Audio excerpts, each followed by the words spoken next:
Hi, my name is Meg Edwards and I'm a GTD coach, and we're doing a series of GTD for beginners. In this part of the series, we're talking about the weekly review because, as many of you know, the weekly review is the critical success factor to stay clean and current so that you can be creative with your GTD practice. So this is part 6, and I'm talking about the get clear part. And there are 3 parts to get clear. Collect your loose papers, get your ends to zero, and do a mind sweep. In the last video, I talked about the mind sweep. So today, I'm going to talk about the first 2 steps of the weekly review, which is collect your loose papers and get your ends to zero. Now, what's really interesting about get clear is, best practice is you're trying to get clear during the week on a regular basis, maybe every 24 to 48 hours, and you get to decide how often you need to spend time clarifying and organizing your ends. And so we're going to attach a video on how to set up, how to install your paper system and your email system. So I'm not going to go over that. I'm going to now kind of assume, quote unquote, that you have installed your systems to handle paper and email so that when you come into the weekly review, you can collect your loose paper. So what does that mean? Some people still have paper. I swear I will never not have paper. You go into your wallet and your purse and your briefcase and your backpack and the bedside table and your car and your kitchen table and see if there's any paper that you got outside of your system. And if so, scoop it up and hopefully you have an in basket that you can put your paper in. If you have gotten spread out on your desk, this is a time to scoop up the paper and get it back into your in basket. Because sometimes we get spread out. That's okay. So this doesn't really take that long. We're not talking about backlog paper. We're just talking about your current paper. And then the next step after you do that is to get your ends to zero. And this is, I feel, the biggest stumbling block for people because I think many people think that this is the time once a week that you clarify and organize. And you want to be doing that on a regular basis so that when you come into the weekly review, you're just looking for stragglers. You might have today's emails, yesterday emails, and then you have something from 2 weeks ago.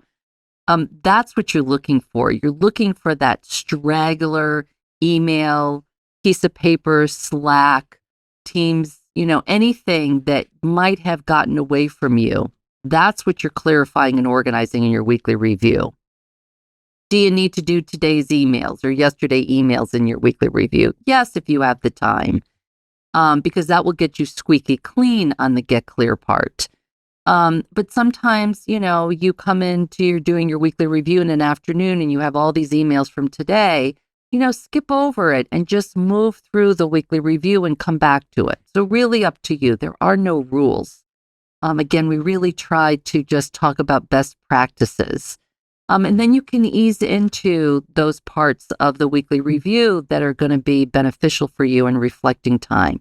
But you really want to be staying in reflecting time. Get clear is not reflecting time in some ways. That is getting caught up on capturing, clarifying, and organizing. Now, if you got behind this week before you do your weekly review and you just didn't have enough time to clarify and organize, what a lot of people do is they spend their whole weekly review getting caught up on step 2, which is getting your ends to zero. My recommendation is to reflect and say, interesting. I have hundreds of emails in my inbox. Didn't get enough time in my week to clarify and organize. Let me schedule time to get caught up on the backlog. I also need to make sure that I have enough time to stay on top of my current clarifying and organizing, so that when you come into your next weekly review, you've recalibrated and renegotiating and you're good to go. If you keep finding that you're doing this over and over and over again, that you come into your weekly review and you're like, geez, I need a couple of hours to get clear, you're going to have to get better control over your calendar for space to clarify and organize, which is about an hour to an hour and a half a day throughout the day, not necessarily in one sitting. So what happens is that you're reflecting and you're realizing, I got to get better control over my calendar, because the calendar, with having the space to do the work, to find the work, and to deal with the unplanned, when you come into the weekly review, you're in a much, much better position to stay in your reflecting mode of the weekly review. So, give yourself some time to really work on your calendar base. Having time for the threefold nature of work. We'll attach also the article that David wrote on the threefold nature of work, if you're not familiar with that, because it all ties together. One, is dependent on the other. And so give yourself the opportunity to ease into this part. But again, as I've said in previous videos, you want to be really focusing on the get current part of the weekly review. And then chip away at the get clear part if you're having trouble finding that space during the week to stay on top of the clarifying and organizing time.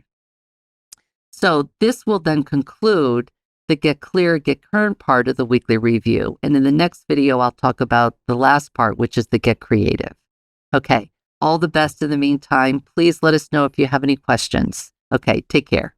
For more GTD resources, please visit gettingthingsdone.com and David Allen's YouTube channel. For more information on GTD coaching, please email us at info@gtdfocus.com or visit our website at gtdfocus.com.